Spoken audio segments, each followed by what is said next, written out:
Hello and welcome to notebook. तो आज chemical bonding का आखिरी लेक्चर होने वाला है, जो कि होने वाला है कोऑर्डिनेट बॉन्ड के ऊपर।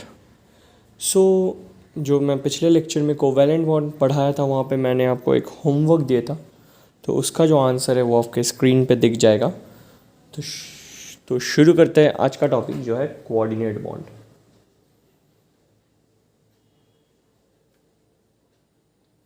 अब ये कोऑर्डिनेट बॉन्ड क्या है?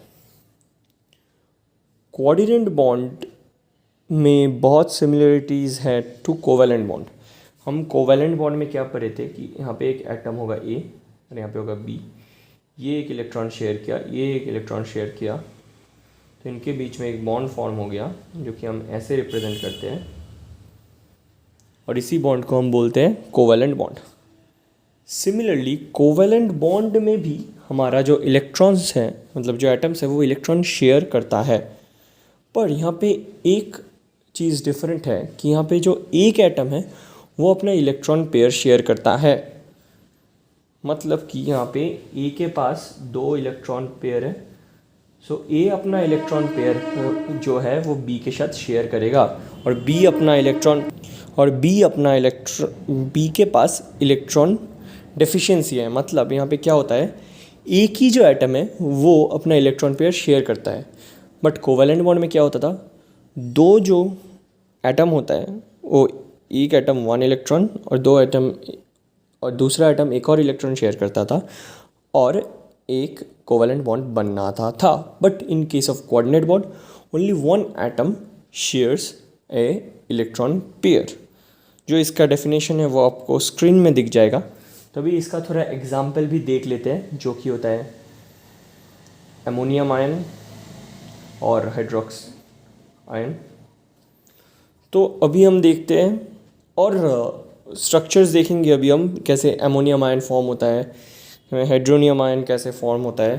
पर उसके पहले कंडीशन जान लेते हैं कि कोऑर्डिनेट बॉन्ड क्यों फॉर्म होता है। हम देखते हैं कोऑर्डिनेट बॉन्ड फॉर्म होने के लिए एक जो एटम है उसके पास क्या होना चाहिए, लोन पेयर ऑफ इलेक्ट्रॉन्स।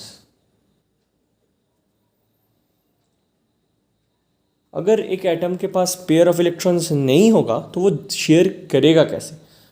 एक एटम के पास क्या होना चाहिए, lone pair of electrons to form a coordinate bond. और दूसरा एटम के पास इलेक्ट्रॉन डिफिशिएंसी होना चाहिए कि उसके साथ वो मिले और बनाए एक कोऑर्डिनेट बॉन्ड।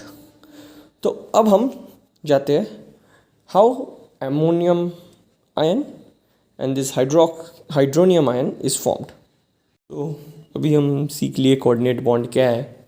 तो अब हम पढ़ेंगे the formation of ammonium ion and the formation of hydronium ion.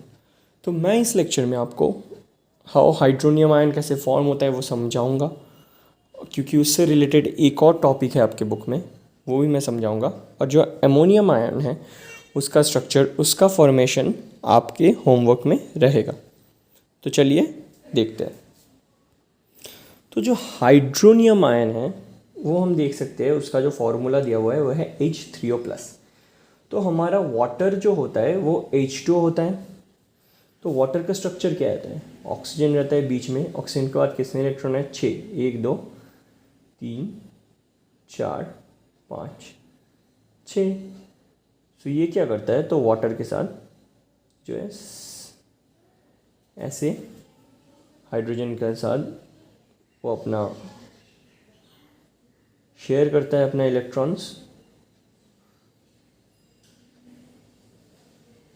To form H2O। ये हो गया हमारा structure of water, right.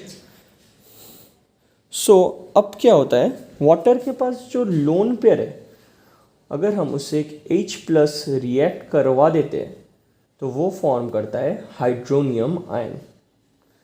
Water हमने देख लिया कि वाटर के पास ऑलरेडी 2 हाइड्रोजन होता है और 2 लोन पेयर होता है। इसमें से एक लोन पेयर ये जो शेयर करता है एक H+ एटम से, तभी फॉर्म होता है हाइड्रोनियम आयन, जो कि हम रिप्रेजेंट करते हैं ऐसे।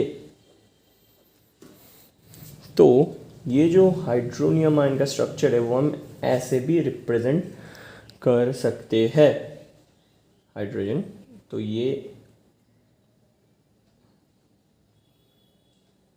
ये जो है ये है हमारा कोऑर्डिनेट बॉन्ड, और ये हमारा एक और लोन पेयर रहता है ऑक्सीजन में। अभी हम देखते हैं, ये जो मैंने एरो दिया, हम जैसे कोवेलेंट बॉन्ड को ऐसे रिप्रेजेंट करते हैं विद अ डैश, हम कोऑर्डिनेट बॉन्ड को रिप्रेजेंट करते हैं एक एरो से। एक और चीज़ आपका आता है इसके बाद, जो कि है आयनाइजेशन ऑफ वाटर के रिलेटेड। तो वाटर का जो फॉर्मूला है वो है H2O। अगर वाटर को हम तोड़ दें, या अगर वाटर एक पोलर कंपाउंड है तो वो आयोनाइज हो जाएगा, तो इजीली आयनाइज होता है, तो वो आयनाइज होता है H+ एंड OH- आयन में। अब जो ये OH- आयन है, इसके पास रहता है एक लोन पेयर। तो हम वाटर का स्ट्रक्चर तो पहले ही बता दिए थे, राइट। तो यहाँ से रहता है एक H+ और एक OH-, और इस OH- के पास रहता है एक लोन पेयर। इसके वजह से क्या होता है, जब बहुत सारे वाटर मॉलिक्यूल्स एक साथ होते हैं तो इस OH- के पास क्या होता है, लोन पेयर रहता है। तो हम OH- को ऐसे रिप्रेजेंट कर देते हैं, ये दो लोन पेयर हो गए, और ये जो पहले H के साथ जो पेयर था ना वो रह जाता है, और एक तो बॉन्ड टूटा ही नहीं, तो हम H+ और OH- में ब्रेक होता है हमारा वाटर। अब क्या होता है, जब बहुत सारे वाटर मॉलिक्यूल्स एक साथ रहते हैं तभी H+ एक और वाटर के साथ मिलके हमें देता है हाइड्रोनियम आयन, जो कि हम कुछ देर पहले ही सीखे।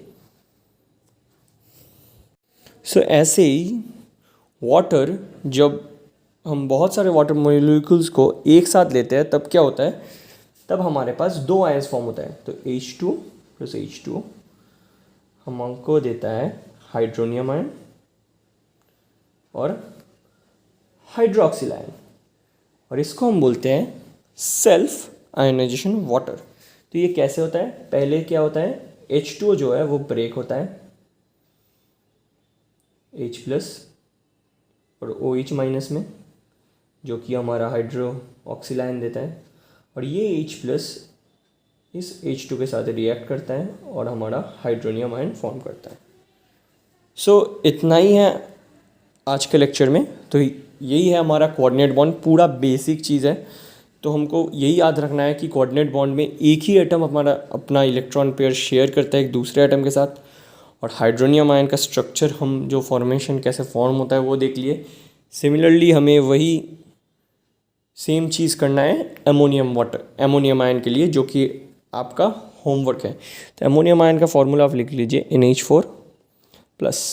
आपको सिर्फ स्ट्रक्चर ड्रॉ करना है, मैं यही बता दे रहा हूँ, यहाँ पे NH3 + H+ होगा। ओके, आज का लेक्चर इतना ही। तो हम एक और चीज़ पढ़े कि सेल्फ आयनाइजेशन ऑफ वाटर, वो भी आपको याद रखना है कि हाइड्रोनियम आयन फॉर्म हुआ, वाटर खुद से आयनाइज होकर H+ और OH- आयन दिया, H+ आयन वाटर के साथ रिएक्ट करके हाइड्रोनियम आयन फॉर्म किया। That's it for today, meet you in the next class. और अगली क्लास में हम स्टार्ट करेंगे एसिड, बेसिस एंड सॉल्ट्स। बहुत ही इंटरेस्टिंग चैप्टर है, तो मिलते हैं अगली लेक्चर में। Thank you.